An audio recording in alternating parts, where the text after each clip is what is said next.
So it is known that I have been critical of Kyle Kulinski from time to time.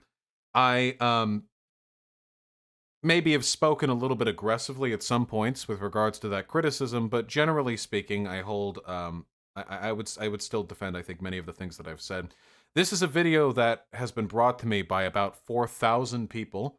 It is Kyle Kulinski responding to the article that Nathan Robinson made on The Rising, essentially arguing that far-right populism is just fascism, and that what Crystal Ball does essentially is funnel people to the right by legitimizing the far-right perspective of her co-host Sauger and of Tucker Carlson, whose cock is constantly dripping with their shared saliva for his brave decision to occasionally say, corporation bad.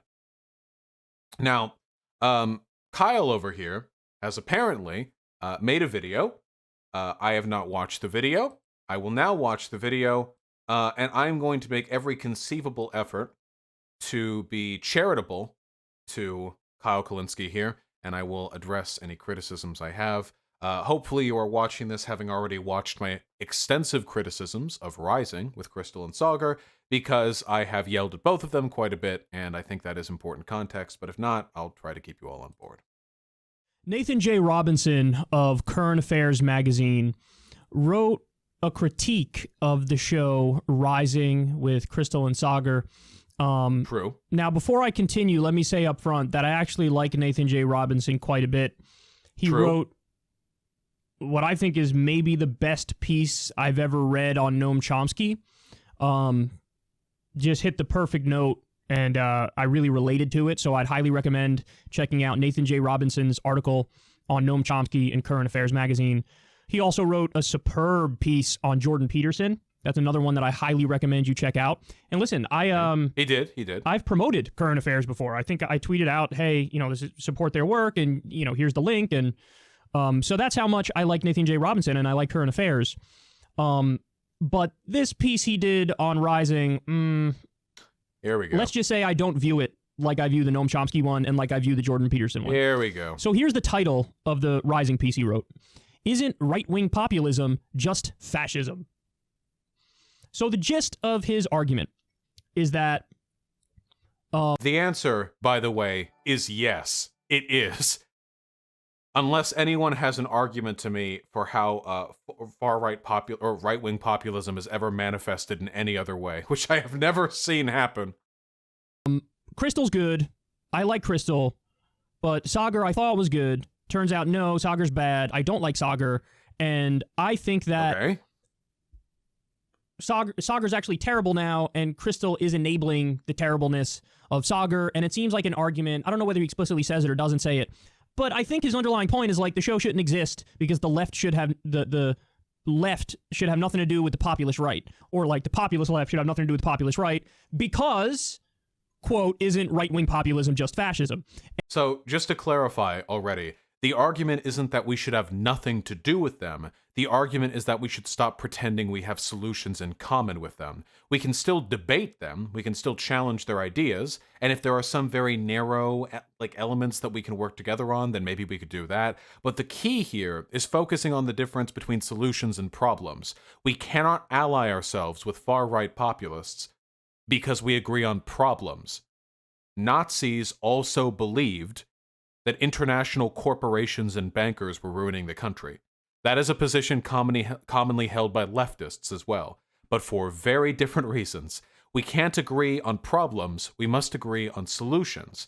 In this case, the Nazi, they did the whole Holocaust thing, which wasn't cool, and we would argue for, the decorporatization, higher regulation, the abolition of private capital, so on and so forth. So, very different solutions there. And, the gist of his argument is this. Oh, let's have a conversation about right-wing populism. Here, let me list some. Bolsonaro of Brazil, Marine Le Pen, Geert Wilders, Donald Trump, Tucker Carlson. And then, of course, he has to throw in there Mussolini and Hitler when talking about right-wing populists. Well, yeah. I mean, it's fairly apropos. And so his main claim is that, right-wing populism is all a fraud, and you should have nothing to do with them. And Crystal saw the criticism, and she did a segment on it responding. And, her argument was, what do you want me to do? Remember that right now we're on 1.25 speed. I'm actually going to up it. Hold on. We'll see. When I'm sitting next to Sagar and Sagar says something I disagree with, I vehemently disagree with him, and we argue it out. And not only is it that sometimes I disagree with him, sometimes I think his beliefs are beyond the pale, and I say it to him that they're beyond the pale. Now, when we happen to agree, we have conversations where we agree. So basically, like, what do you want from me? And it seems like Crystal gets it from left-wingers sometimes, who are like, how dare you sit next to Sagar? And then she gets it from right-wingers when they disagree with the substance of what she says. No, see, again, it's not how dare you sit next to Sagar. It's you let him rattle off conspiracy theories that rival the JQ for minutes on end, and then you just smile and nod emptily. It's that you enable the idea that he provides solutions to the working class in this country. It's that you both enable Tucker Carlson. It's not that you sit next to him, Crystal, because I could do your job better than you. Get me up there. I'm a real left-wing populist, okay? I'm not some corporate fucking grifter stooge who stole fucking $250,000 from your PAC. Get me the fuck up there. I'll talk about it. And I don't talk about problems either. Whenever Sagar starts that bullshit about how, well, the corporate elite are destroying this country, I'm going to ask him, what do you want to do about it? What's your solution? I'd be fired the first day. Because I would talk about the solutions to these problems, and not just circle jerk about the existence of problems and the supposed implication that he and I both have equally reasonable solutions to them without actually denoting them. The best suggestion for this, the best way to respond to this, you know who the best candidate for workers' rights in this country over the past century has been? We know his name. Let it fly from your lips. That's right. It is the Burn Dog, who Sagar didn't support because he thinks Bernie went too far into identity politics. So to reiterate, Sagar, who argues that identity politics is a distraction from class politics, used identity politics as a distraction from class politics. Literally, I would have helped you in your goal of supporting the workers, but I didn't because you got too PC. This is not a pro-working class person. This is just a fascist. Because she's arguing for left-wing positions. So her point is like, what do you want from me? And listen, I think the implication of what Nathan's saying is pretty clear. He doesn't want the show to exist. He doesn't want the show to exist. True. And he doesn't want the left to have anything to do with the populist right, because in his mind, the populist right are frauds, full stop.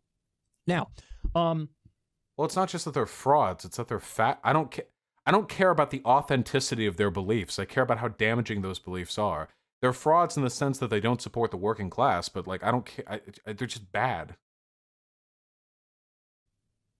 What is populism? In order to have this conversation, we need to define what populism is. Well, populism is a political approach that strives to appeal to ordinary people who feel that their concerns are disregarded by established elite groups. So it's just representing the will of ordinary people. Now, I would contend as well that when you talk about populism, populism is more limited to the scope of economic policy, economic domestic policy. In the same way that, like, when you hear the label neoconservative. What? No, populism is absolutely can and is oriented around social issues as well. What do you mean? For decades, gay rights in this country has been a populist effort. The will of the people, or I guess of the gay people, was not being represented by the establishment, so they would protest and fight and clash with police, and they worked hard, and now they have a modicum of institutional support. Same is happening with trans people, you know? No, it's not exclusively an economic thing by any means. It's not the same as like conservative, it's neoconservative, and that typically is more describing politics in the realm of foreign policy. Well, populism is more about domestic economic policy, and it's representing the will of ordinary people on that front.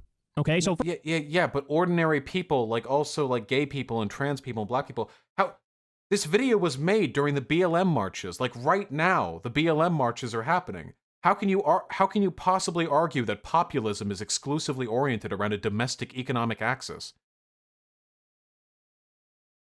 Populist, anti-racist activism would be the BLM marches, and institutional anti-racist activism would be like passing a bill to revitalize an economic, like populism is just an approach. It's not. It doesn't have to be domestic or foreign. It doesn't have to be economic or social. It can be any of that. First of all, that's the definition of it. Now, where would I agree with Nathan? Okay, I would agree that almost every single national leader who calls themselves a right-wing populist or has been broadly given the label a right-wing populist, they're frauds.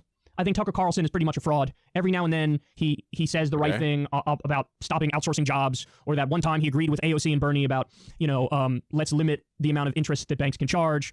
Like, every now and then he'll throw out war is bad or whatever. But yes, the overwhelming majority of the time he's just taking standard conservative positions. And when he's not taking conservative positions, the rhetoric does not match up with the reality of the politicians he supports. So you could say that you're anti-establishment, but then when you support Trump, who is now doing the bidding of the establishment, are you really anti-establishment? No. I can say that's fraudulent. I'm comfortable. Okay, all right. Well, that's basically my argument against Tucker Carlson. So, okay, all right, I'll take it. Saying he's a fraud. I'm comfortable saying almost every national leader that would be called a right-wing populist is a fraud. The best example that we can go to is this guy named Josh Hawley. He's the I don't know who that is. He's the Republican senator who most closely embodies the philosophy of right-wing populism. Now, why is he given that label? Because when it comes to some domestic economic policy issues, he bucks orthodoxy, at least in rhetoric. So, like, he will argue flat out against so-called free trade. He's done it within the past couple of years. He'll come out there and argue against the concept of free trade, argue for more protectionism. He argued for doing what Germany did with our wages. I believe it was him and Representative Pramila Jayapal, who's, of course, a Democrat and a lefty. They argued for temporarily nationalizing wages for small businesses. So, yes. Let's look at this guy. Josh Hawley. Assume that's how it's spelled? Yeah. Senator Josh Hawley. Oh, shit, this person looks young. Oh, wait, who does this person look like? This person looks like an actor. Who does this person look like? I feel like I've seen multiple movies with this guy in him. Yeah, he does look a little bit like Nicolas Cage, doesn't he? Yeah. Yeah, he looks like a young Nick Cage. Like yeah, the before times. Like 1980s a little bit. All right, well, respect where respect's given. All right, Wikipedia, what is this guy about? Born 1979, sorry, holy shit, this guy is really young. Yeah, at 40, he's the youngest member of the U.S. Senate. Holy shit. Hawley is a fraud as well. Cast as the GOP leader after Trump, but like Trump, he's a faux populist.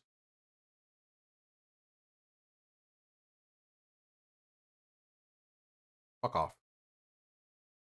He himself is the son of a banker and a graduate of Stanford and Yale. It doesn't make you not a populist to be wealthy. That's not how it works. Anti-tech crusader. Best McDonald's addiction. Curb thy financial power. Conservatives. Bill.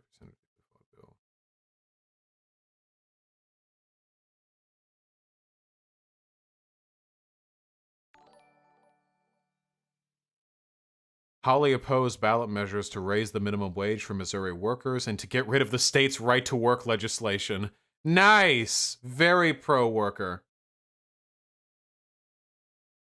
Joined a lawsuit brought by 20 GOP-led states aimed at overturning the Affordable Care Act, including its protections for people with pre-existing conditions.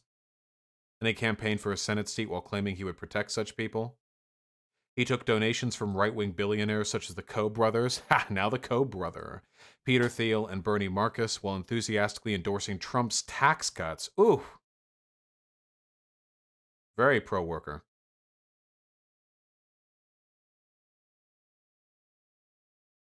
So yeah, here's the way in which he's actually a far-right populist. He advocates for less immigration. That's it.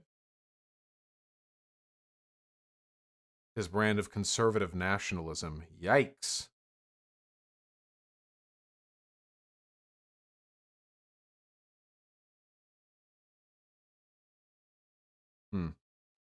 Anyway, yeah, in my experience, that's what right populism always is. It just means anti-immigration. Like, every single time, it just means, like, what if we had less brown people in our country? That's what right-wing populism is every single time, you know? That's all I ever see from them consistently. So, okay, now we know. I mean, I need to look more into that guy before I'm comfortable, like, making any hard statements, but okay, Kyle, take it away. In some ways, his economic approach is certainly not that of the hardcore libertarians who are totally in favor of every free trade deal and who would never want to nationalize wages for small businesses. Wait, But there are no libertarians in the Republican Party. They have, well, there are, I mean, Rand Paul kind of, but they don't have the reach. The Republican Party position is not one of total free trade and total libertarianism at all. The Republican Party went back on NAFTA. We cut like free trade deals. We imposed tariffs on steel coming in from China. We've hurt our own economy, engaging in economic protectionism, which, by the way, has not served its intended goal of allowing us to better negotiate with China concerning like copyright infringement law. We the idea that like he's bucking a trend by being anti-free trade is just not the case. This is the closest thing that you could say represents a right-wing economic or right-wing populist in the country in terms of a national leader. Now, here's why I think he's a fraud. If you look through his record, his voting record doesn't match his rhetoric. Oh! Are you sensing a trend here? Whether it's Donald Trump or whoever who's so-called populist right, they end up doing standard establishment politics. So for Josh Hawley, he supported the balanced budget amendment, which you will, in no way, shape, or form, could you do like any social safety net, or you'd at the very least have to strictly reduce the social safety net if you have a balanced budget amendment. Kyle, this is that is not populist at all. He says the Consumer Financial Protection Bureau is unconstitutional. I don't think you could call yourself a populist and be against the Consumer Financial Protection Bureau, whose job is literally to protect regular Americans from big financial institutions ripping them off. Kyle, so, I'm pogging. He's got a hard case to make there. Oh, I'm a populist, but I'm against the CFPB. He's also for right-to-work laws, which is anti-union legislation. Kyle!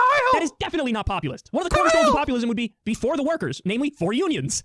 Another one is he's not even for Obamacare, never mind Medicare for all. You know, a real populist, you have to say would have to be for Medicare for all, because that's one of the biggest economic burdens Americans face is healthcare costs, and the overwhelming majority of the population, even in some polls, most Republicans want Medicare for all. He's not even for Obamacare, never mind Medicare for all. And also, by the way, this one's the nail in the coffin in my opinion, Josh Hawley supported the 2017 Republican tax cuts for the rich. Kyle! Don't tell me you're an economic populist, dog, because every now and then you go out there and say, yeah, free trade is bad, protectionism is good, and maybe we should nationalize wages because of COVID. Or do UBI or whatever. No. On very few issues, he bucks orthodoxy. And most of the time he bucks orthodoxy, it's mostly in rhetoric, not in terms of substance. So that's where I would agree with Nathan. If he were to make the case that, hey, right-wing populism in terms of the national leadership, it's not real. There are no real elected right-wing populists. I would agree with Nathan. In fact, I'd probably be pushing that article that he wrote in the same way I pushed the Chomsky one and pushed the Jordan Peterson one. Okay. So far, this has been a pretty good, I'm feeling pretty good. I'm riding high right now. So we need to see where it goes from here, okay? Maybe if we stop the video right here, then we can officially bring Kyle into the elite cabal of anti-class reductionist comrades. But you know how it works with roller coasters, okay? Because I have a feeling we can't keep going up forever. So, but he didn't make that argument. The argument went a hell of a lot further than that. So here's where Nathan is wrong. The idea that the populist left and the populist right cannot meet where they actually agree. And actually, let me establish that the populist right is a real thing first, because it is. It is so flippant, and sorry, Nathan, but it's true, so dumb to immediately go to Mussolini and Hitler when talking about right-wing populists. My dude, they are fascists. They are And we start falling. How do you think Mussolini and Hitler got to power? Yes, they're fascists. We know. That's why we're that's why we're connecting that's the point. Yes. Fascists. Right-wing populism is not just fascism. Then what is it? Like I told you, the definition of populism, a political approach that strives to appeal to ordinary people who feel their concerns are disregarded by the established elite groups. Yes. And if you're a mass of quote-unquote ordinary people whose problems are all the fucking darkies in your country stealing your jobs, the feminism ruining your women, you're going to turn towards institutional solutions that will address these systemic issues. Right-wing populism isn't by necessity like a economic doctrine. It's a broader social reaction to progress. Every single time we see right-wing populism manifest in this country, it is either fascist or fascist-leaning. Every single time. Like who else? Find me an alternative. What else is there? Aren't you making this seem like a slippery slope? No, it's not a slippery slope, it's a fucking cliff. If you're a right-winger and you're a populist, you are either a fascist or will be a fascist. It's not a slope. That's it. It's not, I'm not doing this gradient shit. You're either on the fucking cliff or you're not. That's it. Okay? That's it. With regards to right-wing find me, American history, right-wing populist. You know, we had a right-wing populist movement at the same time as Hitler, you know, in response to the Great Depression, they were Nazis. They sympathized with and they did call themselves America First, by the way. That was one of the the divisions, you know, of like American Nazi groups before we entered World War II. They were sympathetic to Hitler and his claims because the right-wing populist mythos plays out the same way every single way. Our country was once glorious. The group of power who deserve to have power, which is invariably white men, once had that power, but it has been robbed of them by cultural Marxists, by academics, by feminists, by Jews, by immigrants, by whatever, and we must return to that former glory by adulating and by celebrating and by empowering that demographic over all others. We have to curtail immigration to keep our country pure. We have to engage in economic protectionism so we're no longer reliant on other countries for our imports and exports. We need to turn our country into an insular, isolationist working horse for demographic power. Like it plays out the exact same time or the same way every single time. I'm getting ahead of myself. So here's an example of a right-wing populist. You ready? And there are many of them in terms of regular people all around the country. Not the leadership, who I agree are mostly frauds. There are plenty of right-wing populists all around the country. So what's a right-wing populist? A right-winger, somebody who describes themselves as a right-winger, and they're in favor of unions. They're in favor of stopping these terrible trade deals that outsource jobs and maybe reversing some of those trade deals. Okay, this is another thing. Keep in mind that Kyle Kulinski is an economic protectionist, which means that he has dumb fuck ideas when it comes to economics, okay? But I'm not going to get to that now. They're in favor of a living wage. They're in favor of Medicare for all. But they happen to disagree with us on the issue of affirmative action, on the issue of immigration, on the issue of abortion. That's somebody who I would call a right-wing populist. And that, my friend, is a significant chunk of the American population.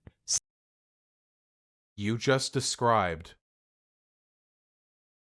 the Nazi Party.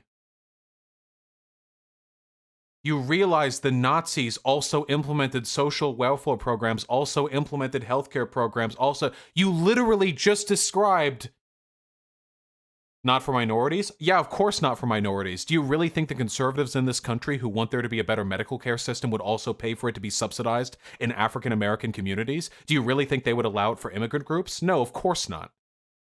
The problem with these fascist groups is they're usually not particularly honest about the fact that they only want social policies for a specific demographic of people. Pretty sure the Nazis were not for unions? No, but they pushed for them. Nazis claimed that the working class in Nazi Germany was being disempowered by the financing of the global corporate elite, and that one of the ways they needed to be empowered was through unionization. Now, the Nazi Party did have a national union that was done by the Nazi Party, like it was a Nazi union, basically. But they did operate off of that rhetoric. Do you really think that all the Republicans in this country, all these former Rust Belt, good old boys, they just want the steel jobs back? Do you really think these people who have been voting for Republicans for years, would actually vote in somebody who would be interested in perpetuating workers' rights?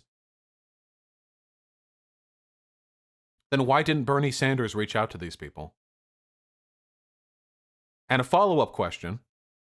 If you hate immigrants so much that the presence of immigrants to you is worse than whatever conceivable benefit you could get from all the social welfare programs that Bernie Sanders was promising, are you really in favor of workers' rights?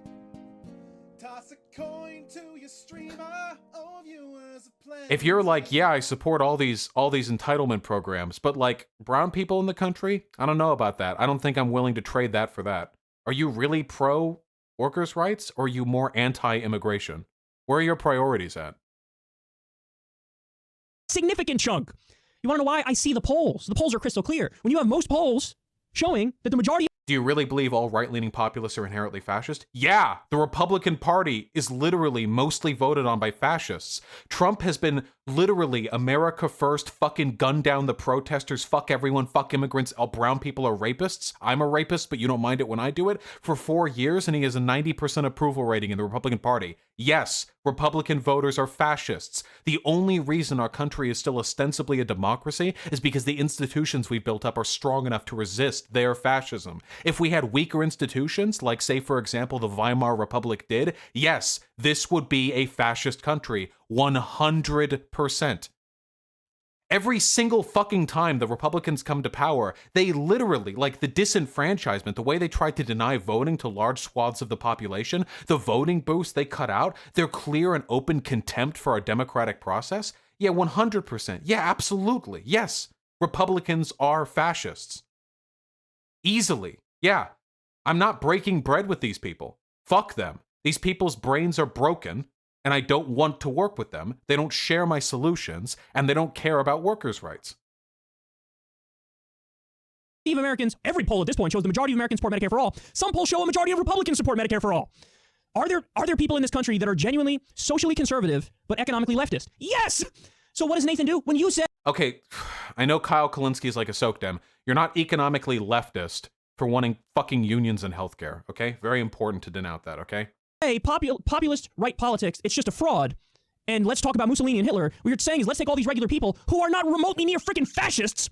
You're smearing them and basically accusing them. Bullshit. The average Republican in this country would vote for a Hitler-like figure in 2024 easily. 100%.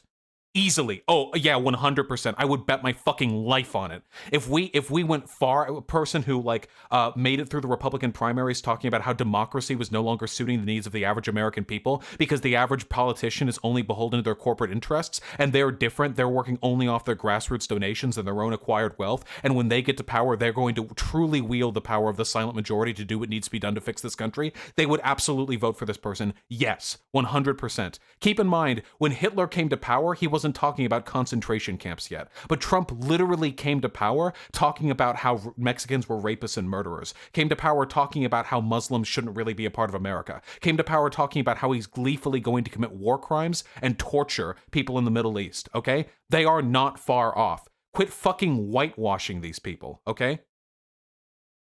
Them of fascism. And that is, I think, such sloppy thinking. And it's really sad because Nathan Robinson is a smart dude, and I would not expect this kind of sloppy thinking from him. Yes, Nathan, at the national level, most leaders who call themselves populist right or have been described as populist right, they're frauds because really, ultimately, they do standard establishment politics. But no, the whole concept of being populist right is not equivalent to... Hold on. There are so many working class white people who are populists who voted for Obama, then Trump. They aren't fucking Nazis. I didn't say Nazi. I said fascist. Thank you kindly.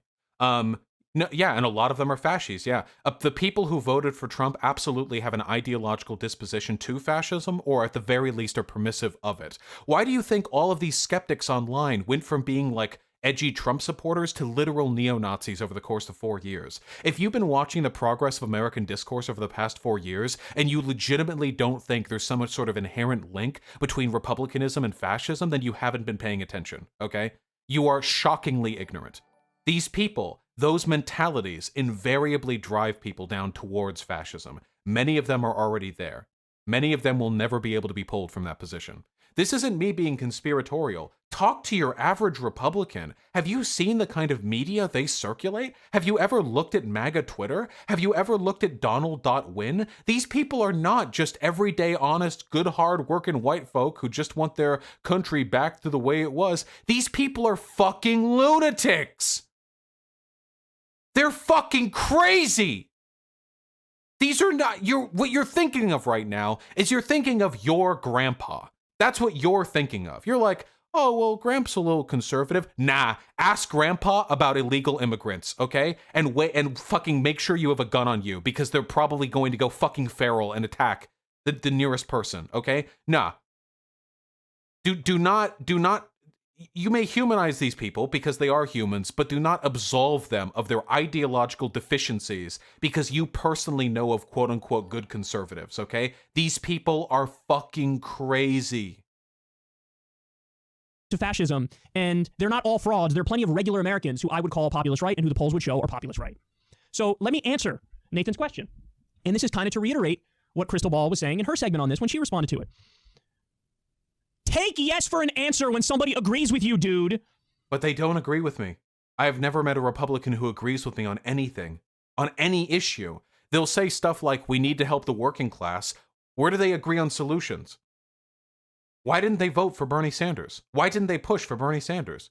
Bernie Sanders was the most aggressively populist pro-worker candidate at like so far beyond the limits of what we thought was possible in this country.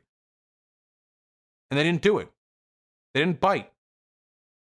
Because to them, fucking immigration and PC culture, so pervasive and so negative, they would have chosen that over the chance of really bolstering the working class in this country. If somebody says, hey, I'm with you on Medicare for all, you know what you do? You say, great, let's get Medicare for all. Wait, but that's the difference. That's a solution. They don't do that on Rising. That's a solution. If a Republican comes to me and says, yes, let's get Medicare for all, which has never happened to me, by the way. I've talked with a lot of conservatives online. I have not yet a single one who said they wanted Medicare for all. Find me a single. I've been doing that. I talk to these people every day of my life. I have never met a person who said that, okay? Once. But yeah, if they say that and they advocate for a solution, I'll work with them on that solution. But they don't do that on the Rising. They just talk about their shared problems with corporate America, which implicitly suggests to the left-leaning viewers that Sauger and Tucker Carlson are as legitimate threats to corporate hegemony as an actual leftist would be.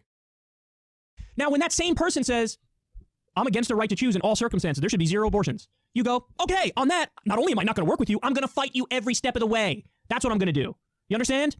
Oh, you're against gay rights? Well, I totally disagree with you on that, and I will destroy you in an argument on that, and I will not align with you on that. And where we disagree, my answer is hell no. I'm not giving an inch, bitch. But when we agree, why would I say on an issue where you agree with somebody, no, I refuse to agree because there are other issues where we don't agree. Okay, so I'm going to be charitable to Kyle Kulinski here, and I'm going to say this one last time. This seems to be a very common misunderstanding of Nathan Robinson's article, which I have read multiple times now, and I am very confident he does not say this. Nathan Robinson is not saying you have to not work together on shared solutions with people you otherwise disagree with. I am willing to work with a great many people who I disagree with. I am an anarchist. There are lots of people with whom I have disagreements. In order for me to support anything, I have to support it with people with whom I have some disagreements. What Nathan Robinson is saying is that there are not pushes to work towards the same solutions between right and left populists, and that additionally, the idea that right populists have some sort of potential to address the problems in this country is misleading because all they are actually pushing for is fascism. So yes, if a conservative pushed for Medicare for all, I would work arm in arm with them to push for Medicare for all. Shared, together. Very gay. But that does not mean that I will pretend that their approach is as legitimate as mine. And I do not, broadly, have to acknowledge the mythology that this is in any way, shape, or form a common thing that happens. What are you, 5? Is that how we approach politics? No, that's not how we approach politics. And Bernie Sanders showed us the way. How many times have there been alliances between the left and libertarians where they agree? Criminal justice reform, where NSA they spying, agree, ending the wars. Should Bernie not have worked with Mike Lee to try to stop the genocide in Yemen because Mike Lee has really bad views on immigration? He's a really bad guy. Again, everything he's describing right now is a solution, a specific goal that you can push with other people. Now listen, again, like this Dono was saying, I want to be charitable here. I think that Kyle Kulinski is just misunderstanding the difference between agreeing on problems and agreeing on solutions. I'm going to continue listening. I'm going to see if we move past this misunderstanding. So they're frauds, don't have anything to do with them. If you say don't have anything to do with them, that means also don't have anything to do with them on Yemen where you agree with them. I hate this mindset. I hate this approach. I honestly think it's one of the dumbest things I've ever heard in my life. What Kyle is describing right now is called tactical unity, and it's something I talk about all the time. I've said this with you guys. I'll say it right here. If a TERF, scum as they may be, wants to push for abortion rights, I'll work with them to do that. I won't pretend that they're my ally, but I'll work with them to do that. If a Nazi wants to push for Medicare for all, I will advocate for Medicare for all. I mean, assuming they're pushing for the same version of it, and they never will, because Nazis will never push for any social program that helps non-white people. But if they did, I would work with them on that. I work with liberals on shared issues. I recently did a debate with Destiny, with whom I have many disagreements, in a shared dislike of Nazis. And I think that's a wonderful thing. I think it's important for us lefties to recognize that we are not a supermajority in this country, and that in order for us to get things done, we will have to tactically ally with people who have some shared and selective interests. And I value that. And I criticize leftists who are so ideologically driven that they don't do that. But I will say this once more, that isn't what happens on Rising. They don't talk about solutions. Usually what happens is they'll talk. So here's the topic. Google has a gay pride flag for the month, their LGBT month. And Crystal Ball will say, yeah, well, this is good, I guess, but we have to recognize that corporate hegemony is never going to sincerely, promote the interests of gay people. This is just a virtue signaling attempt to get their attention. And Saagar will say, you're completely right. This is just virtue signaling. Corporations have been brainwashed by neo-Marxist post-Frankfurt academics who are trying to disseminate an anti-white agenda by educating the wealthy and the children of the wealthy to hate white people in the pursuit of a wokeness cult. And Crystal Ball will say, well, I don't know if I agree about that, but I do agree that corporations are bad. And Saagar will say, yes, corporations are bad. You know who else believes that? Tucker Carlson. Let's go to a Tucker Carlson clip, folks. Cue 2 minutes of Tucker Carlson in the middle of a segment about how black people aren't humans, talking about how corporations are bad because they support black people, but in like an insincere way. Then they cut back to Rising. Crystal Ball opens her mouth. Yeah, wow. You gotta hand it to him when he says stuff that could be a right or left-leaning position that's really kind of ambiguous, And then Saagar will say, yeah, I completely agree. I really do think the insincere attempts to appeal to the interests of BLM on the part of corporation really signals how corporations are furthering the downfall of Western civilization. Really, it is nearly impossible for conservatives to imagine themselves living in the glorious, culturally hegemonous America that they once lived in back 50, 60 years ago, as long as these corporations continue to shill for anti-white agendas. And then Crystal Ball will say, well, I don't know if I agree about that, but at least we agree corporations are bad. And then the segment ends. That's it. Tell me that wouldn't be a segment. Tell me that wouldn't be a segment. That's Rising. That's exactly what would happen. For all you know, you don't know. For all you know, I just plagiarized a script. I don't know. I haven't watched all their shit. Maybe.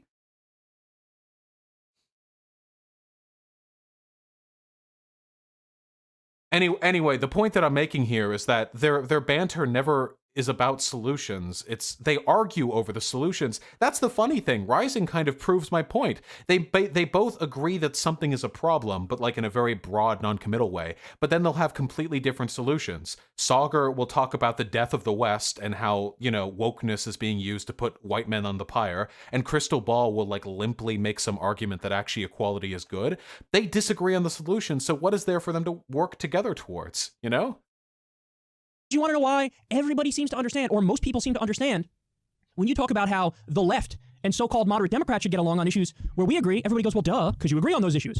The fact that Biden would pick a Supreme Court justice that's to the left of who Trump would pick. The fact that Biden would pick somebody like Merrick Garland, who's a centrist, and Trump keeps picking all these, far-right justices who just happened to break recently, by the way. But, Trump is going to pick further right justices than Joe Biden. Why am I allowed to say, I agree with Joe Biden on that over Trump, or I agree with Joe Biden on gay rights, or I agree with Joe Biden, let's not pull out of the Iran deal when Trump pulled out of the Iran deal? Why am I allowed to say that, and that's okay, when Joe Biden is a war criminal?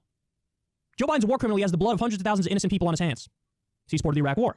Wait, Kyle, you can't make the argument that people who did that are dumb when you did that for 8 months. Wait, Kyle, you can't make the argument that people who are too ideologically driven to work with Biden are dumb when that is exactly what you did up until like a week ago. You can't do that, Kyle. Kyle.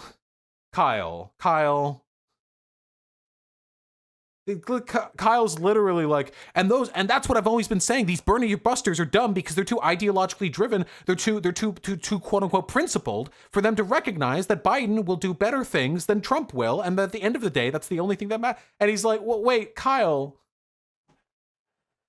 isn't Kyle a Bernie or buster? I think Trump tweeting out that when the looting starts, the shooting starts was enough for Kyle to move off the Bernie or bust position.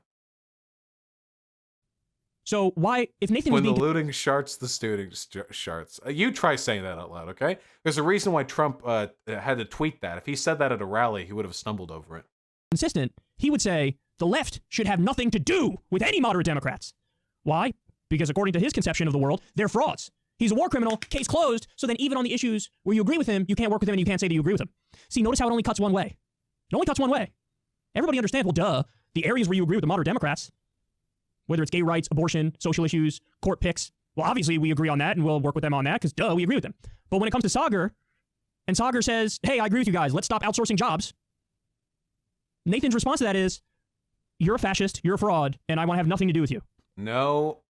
Nathan Robinson didn't say he's a fascist and a fraud because he doesn't want to outsource jobs. He says he's a fascist because Saagar is literally a fascist who promotes far-right conspiracy theories about political correctness being used to destroy Western civilization.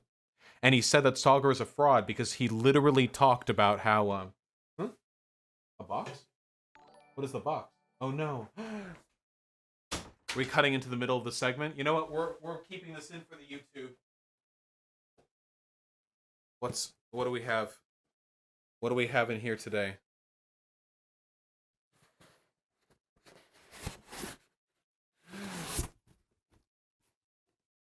Oh my god, it's a baby. It's a baby box.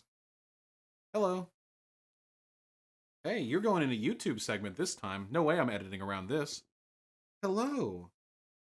Oh, he's purring so loud. Look at him.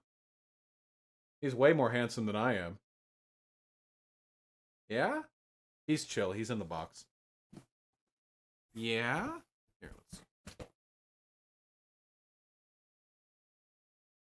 Yeah.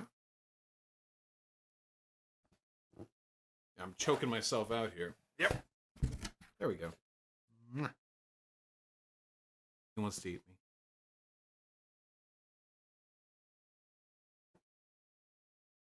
Cute little baby. There we go. There we go. Get the angle.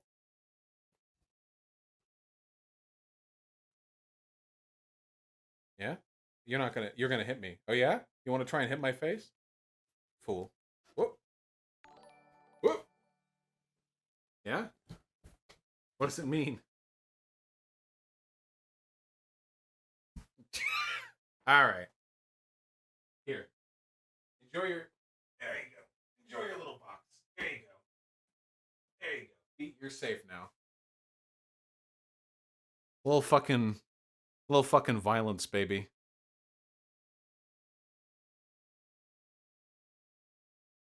Yeah?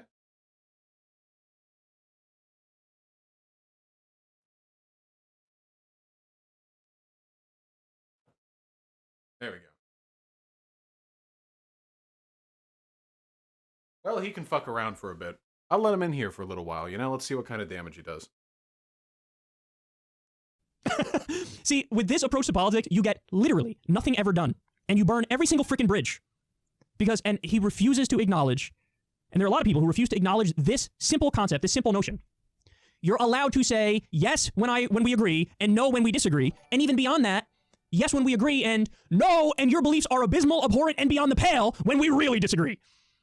So I really think it's sloppy thinking to argue that there's Look, I just want to, listen, I've been politically active for a little while now, just a year and a half, but I've interacted with some pretty big names in like the political scene here on YouTube, at least. Not real life politics, of course, but in the YouTube scene. I have never met a self-described conservative who shared a single goal with me. Not once. I never have. I never, ever, ever have. I have never seen one of these people. Hunter Avallone? Well, Hunter Avallone stopped being a conservative, so there you go. That's what it took, right? I don't, you know? No such thing as populist right. The whole concept is tainted and ridiculous. And if we, to the extent it exists, it's this group of insanely terrible people. What about gun rights? Okay, you're right. I'm terribly sorry. I should acknowledge. I am being a little hyperbolic. I do share gun rights interests with a lot of conservative-leaning people, and there are some niche issues on civic improvement that I agree with regards to conservatives.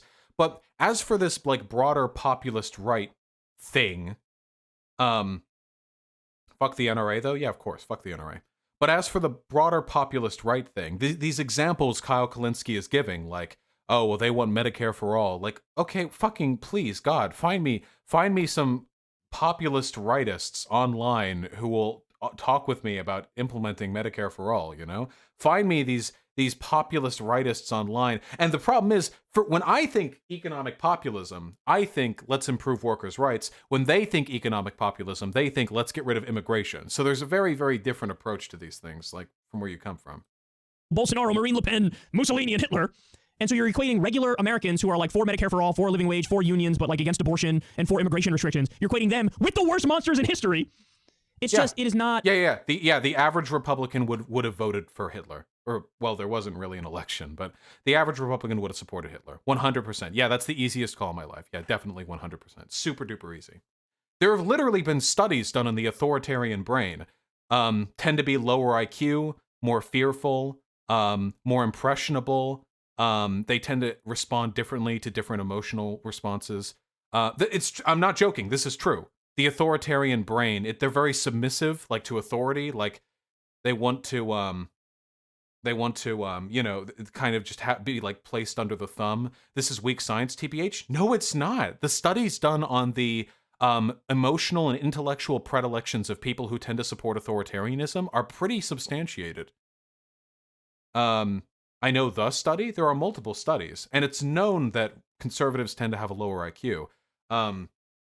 Anyway, yeah, just there are consistent. What about fascist skull shapes? And we should know the skull shape of the fascists is one most pronounced, one we could share both in that of the average brown shirt and of the average Republican voter. It is known, of course, naturally.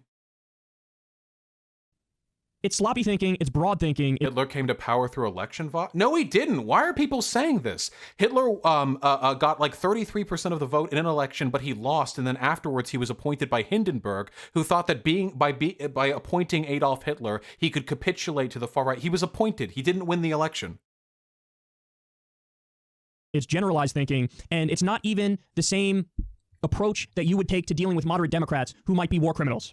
For some reason, the nuance is allowed for the moderate Democrats. The nuance is not allowed for the libertarians where you agree with them on war. And the nuance is not allowed for the populist right or paleo-conservatives where you would agree with them on trade. Whoa. Paleo-conservative is a term I've only heard used for Nazis. Do you agree on trade with Nazis? Yeah, that's like a Fuentes meme. Are you kidding me right now?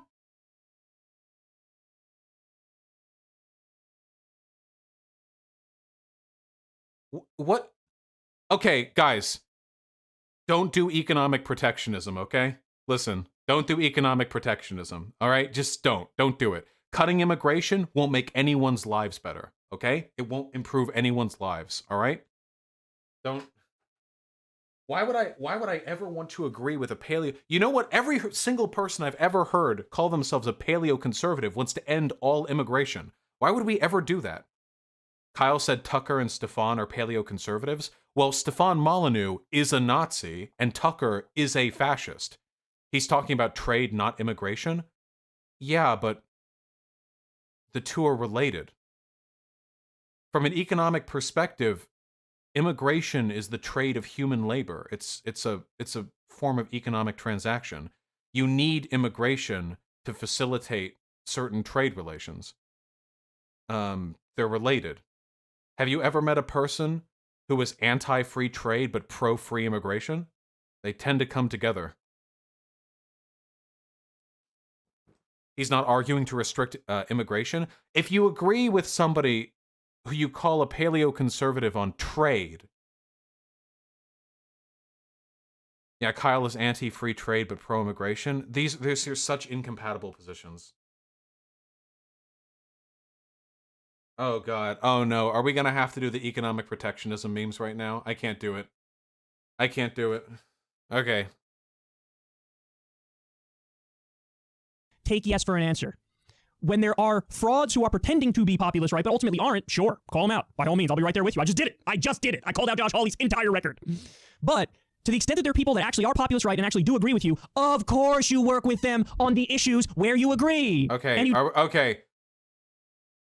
Oh, his delivery is grating against me here. disagree on the issues, and the argument is you're legitimizing him. But then she gets it from the other direction too. The right-wingers hate her because she argues for left-wing politics. So what she's like, we do our show, we agree where we agree, and we disagree where we disagree. That's what we do. Nathan says this, he doubles down. I have regretfully come to the conclusion that The Hill, owned by one of Trump's close personal friends, puts on Rising mainly for the purpose of trying to trick leftists into softening on Trump and see nationalist racists as preferable to moderate Democrats. The 100% true, by the way. If you've watched any Rising, this is literally their fucking job, okay? It's to take people who are burnt out because they're sad Bernie lost and to go, hey, doesn't it suck how all those elites keep fucking up our chances at a populist working class revolution? You know, there are some people on the right who also want that. You know, we don't have to agree with Tucker Carlson on everything, but he does call out the elites pretty often, and it's pretty based how, you know, for all his failings, Trump does call out the elites pretty often. Like, yeah, no, this is literally their job. What's that meme from the Political Compass meme subreddit of, like, the crying Bernie supporter, and then the guy, the alt-right guy wearing a lib-left green mask is comforting, saying, hey, sad Bernie lost. Wouldn't voting for Trump teach those establishment Dems a lesson? You know what I'm talking about? It's basically that. What? That is absurd. That absolutely is not what they're doing. It's honestly laughable. Crystal herself was just saying, when Trump was threatening to invoke the Insurrection Act, she was saying the same thing I was saying, which is like, oh my God, I'm gonna have to vote for Biden because this is way too far. Who said that? Absolutely is not what they're doing. It's honestly laughable. Crystal herself was just saying, when Trump was threatening. Oh, wow. Crystal, somebody who claims to be on the left, said they'd be voting for the left-leaning candidate in the election? Even her? Wow, that sure is a rousing endorsement of the bar we're setting for this show's degree of political responsibility. Oh, wow. Even Crystal said she'd vote for... Oh, my God. And I bet Sauger put up quite a compelling debate for that one. Biden is left-leaning. Don't be stupid. Left-leaning and right-leaning are relativistic positions. There are two presidential candidates. Threatening to invoke the Insurrection Act, she was saying the same thing I was saying, which is like, oh my God, I'm gonna have to vote for Biden because this is way too far. See, what Nathan did there is he didn't like the response from Crystal, and so he resorted to, now I'm going to attack their motives. And so now it's a nefarious show, and the underlying goal is to like disengage the left and have the... I don't know, boys. Those media elites might be a little closer than we think. Michael Brooks, who's also taken a tepid position on Rising, Kyle Kulinski, Crystal Ball, and Cigar and Jetty. I don't know. I don't know. Looks like they're having a lot of fun. I'm glad. To be fair, Brooks and Ball happen to be friends. Sure, but that's not going to make me any less critical. To be fair, Vosh, he called out Sauger pretty fairly in this vid. I don't care if you call out Sauger. He's a fascist. You have to call out Crystal Ball for participating in the framework of a show that pulls people to the right. Also, where has he criticized Sauger here? He said he disagrees with Sauger. That's it. Like, lefty, racist right-wingers is preferable to lefties. First of all, no. Second of all, coming from a Bernie or Buster. Why couldn't the dynamic equally be the exact opposite? That, Sauger's presence on the show is really to get right-wingers to have more left-wing views, and it provides a gateway into socialism. Because it doesn't do that. Because it doesn't do that.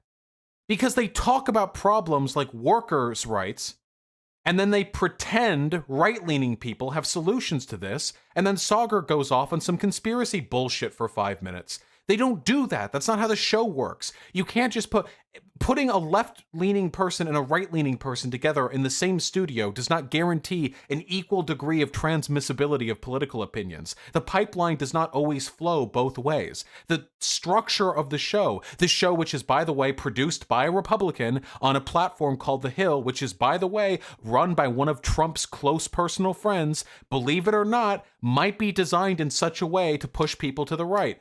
Unbelievably, unless you think they would finance a show for the explicit purpose of pulling people away from their political allies. See, that's the thing that these guys never acknowledge, never talk about, and it drives me crazy. There's all this talk about a gateway. Oh, it's a gateway to the far right. That's what this is serving as, gateway to the far right. If there's a gateway into something, you also understand there's a gateway out, correct? Correct? No! What the fuck? No, that's not how it works.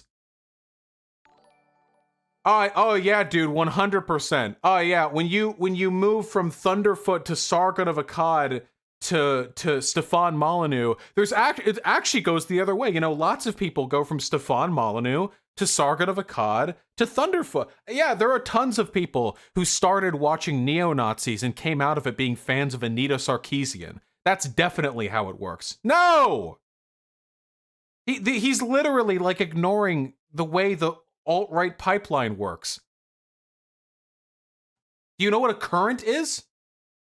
Do you think that if you have a pipe full of water, the water just flows in both directions? Here's a hint. If you go into your bathroom and you take a wrench and knock out one of the pipes underneath your sink, it should be in the cabinet, you will notice the water in it only flowed one way. The water didn't go the water won't come in from both sides in both directions. There's a current. It goes in one direction. Correct? So if somebody's willing to say, hey, we agree that outsourcing jobs is bad. Oh, look, they're getting along on the issue. Let me see what else this person has to say who's on the left, while I, as a right-winger, watch the show. You ready for my hot take? Outsourcing jobs is not necessarily a bad thing at all. I think the American economy is robust, and we are very, very, very, very, very capable of forming a strong domestic economy based off the service sector work that we can only do within our own country for people of our own country.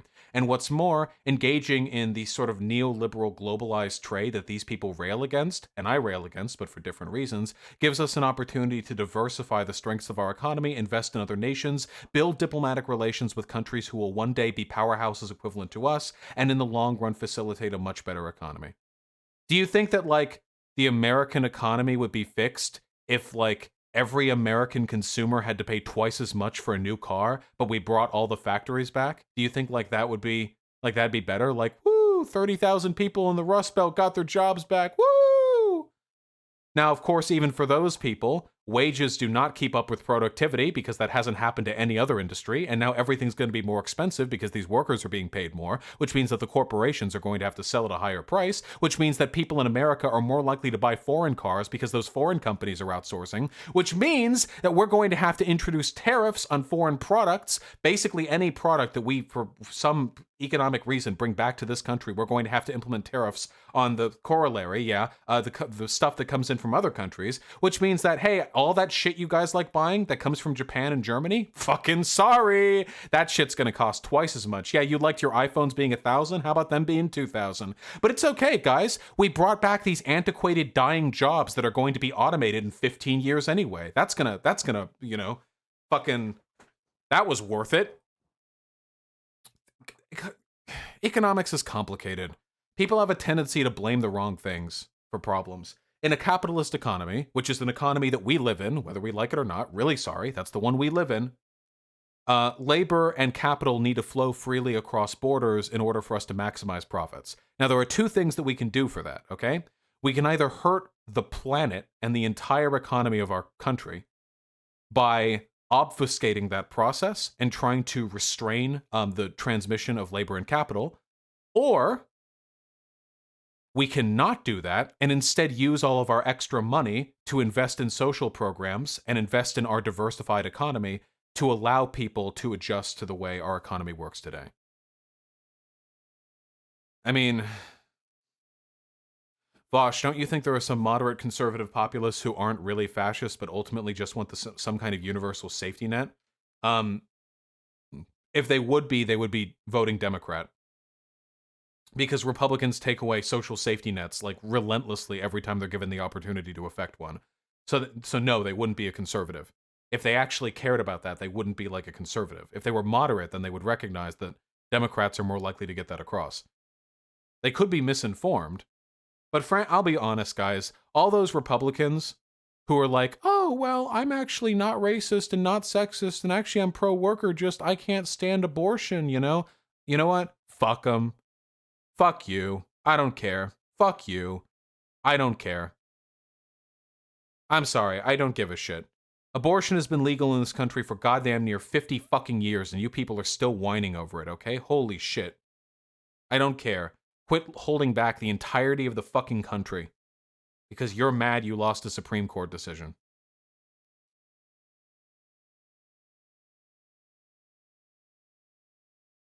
Why can't she deconvert people as much as Sagar can convert people All right, we got him. to right-wing beliefs? Is Mitt Romney, in your opinion, a fascist? No, because he's not a populist. Mitt Romney is a very strong institutionalist, very much a corporate, suit and tie, by the process. He does not go on stage and rail about how the working people of this country need to be brought back to their former glory. So if he was a populist, he might have to appeal to certain social positions that would lead him towards fascism. Yeah, he's just a corporatist, sorry. See that you're not allowed to entertain. The pipeline and the gateway only works to go to the right. What do you think is going to happen? Of course everybody's going to say, piss off, bro, if they're not already 100% in your little clique.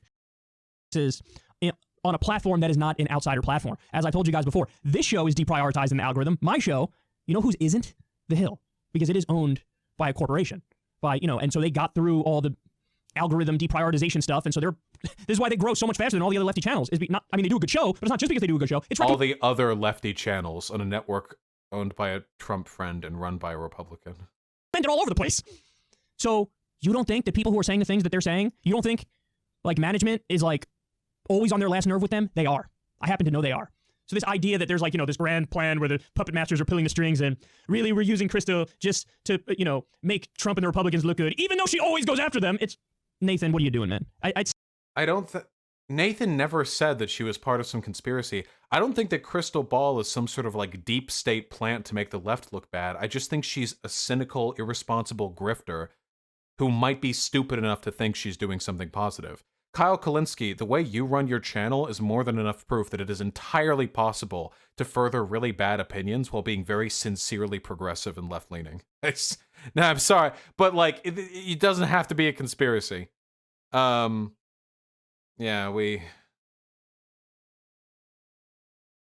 is smart. Well, there can be selective intelligences. It's very possible to be generally intelligent, but still misguided in some senses. Yeah, I guess, I don't know. As an addendum to that, like, God. The idea of somebody like Kyle Kulinski thinking we can economically ally with people like paleo-conservatives because we both disagree with free trade is really scary to me. Because anytime those people get power, they're not really fighting against free trade. They're fighting against immigration. Do you really fucking think? Do you actually believe that Republican populists give a fuck about free trade? These people are all backed by corporate fucking billionaires, okay? Do you really think these people are going to put a stop to that? These people care about immigration. That's what they care about. That's why Trump propped himself up as some sort of big, we're gonna bring the jobs back. Do you know how many jobs Trump has brought back to America from foreign investment and from outsourcing? You want to guess? It might not be zero, but it's a really fucking small number. That's for goddamn sure. Do you know how much work he's done to interrupt, disrupt, and destroy our immigration process? A massive amount. That is their priority. When these conservatives get together, they are not talking about how unjust it is that outsourcing happens. They're talking about immigration. They talk about brown people coming in. They talk about their jobs being stolen by people coming into the country. They talk about illegal immigrants raping and murdering. That's what they care about. That's what they talk about, okay? They are not these principled economic, God help me. If conservative populists actually fucking cared about issues like free trade, I would love to talk about it with them, but they never do. The ones who are open enough about their positions to actually talk about their real beliefs are always talking about white ethno-states. So, yeah, I don't know. Just... Oh, and here we can end with a call to action. Not that anyone will make it this far through so long and so meandering a video, okay? Here's my ending call to action, all right? I would love to have a conversation with Kyle Kulinski about the difference between allying with people over problems and allying with people over solutions. That's it. Doesn't have to be a debate. Kyle, it doesn't have to be a debate, Kyle, but I would love to have that conversation. I'd like to talk about it. It's very frustrating, as somebody who argues with conservatives day in and day out, to hear other people arguing that I can find something in common, at least argumentatively, with some of the people I argue with, when my experience has told me that is not the case. So, hopefully that's a conversation we can have. Trust me, I would love to live in an America where conservatives have at least some good takes. Don't spam his fucking Twitter.